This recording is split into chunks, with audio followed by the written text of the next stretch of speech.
Eu não consigo, eu acho que assim, você trabalhar só nos dois pilares básicos do recrutamento e seleção, que é o conhecimento e experiência, aquilo que você vê no currículo não te garante que você está fazendo uma entrega certa para o seu cliente, porque é o que eu falei.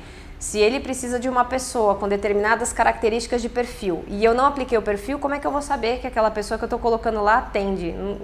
Por mais que a gente tenha 3 meses de garantia e a gente faça a reposição caso a pessoa não dê certo, isso é uma coisa que depõe contra nosso próprio trabalho. Ninguém quer ficar fazendo reposição, porque você vai ter que retrabalhar toda aquela vaga porque você não se assegurou que aquela pessoa se ambientaria bem ali naquela empresa, né? E a empresa é um organismo vivo, ela tem uma cultura, tem um ambiente, você tem que entender. Eu sempre busco saber qual a idade média da equipe, qual é a idade do gestor, se essa pessoa tem que se relacionar com as outras áreas para saber o grau de comunicação que essa pessoa tem que trazer no perfil. Se essa pessoa tem que ser mais concentrada, se a pessoa tem que ser muito organizada com atenção nos detalhes, isso tudo você não vê no currículo. Isso você só vê na avaliação do perfil comportamental. Então, trabalhar sem isso é trabalhar contra mim mesma, né? Porque a chance de eu errar naquela indicação e eu ter que refazer o trabalho é muito grande. E com a aplicação de perfil, a gente tem um índice de cada 100 posições que nós fazemos, nós repomos 2 e muitas vezes não tem a ver com perfil, tem a ver com algumas outras circunstâncias, como por exemplo, condições de saúde, mudança para um outro ambiente em relação a uma necessidade da família. Então não é a escolha errada, são intercorrências mesmo.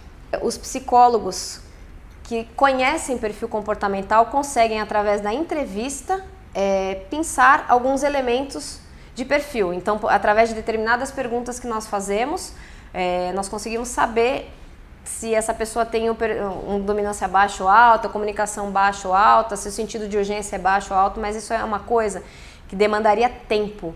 Hoje uma entrevista bem feita não é feita com menos de 1 hora.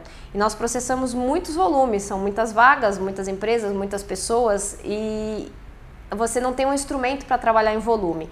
Esse instrumento que nós usamos, que outras empresas usam também, são instrumentos estatísticos. Eles têm um nível de falha em menos de 1%. Então você poupa, inclusive o candidato, de uma entrevista exaustiva. E não são todos os candidatos também que têm essa coisa de se mostrar, né? Tanto. E no perfil você consegue extrair todas essas informações do candidato, né? E consegue saber. Agora, a aplicação de perfil, outras empresas fazem também, tanto as empresas como consultorias também fazem, e a questão é que eu elimino pessoas por perfil. Porque aí você fala discriminação, não é discriminação, ele realmente não atende um requisito que eu tenho para aquela posição. Eu preciso ter habilidades X, Y, Z, essa pessoa não apresenta essas habilidades, então eu elimino. O perfil é uma fase eliminatória dentro de um processo de seleção que nós fazemos. É isso que me garante assertividade na entrega para o cliente.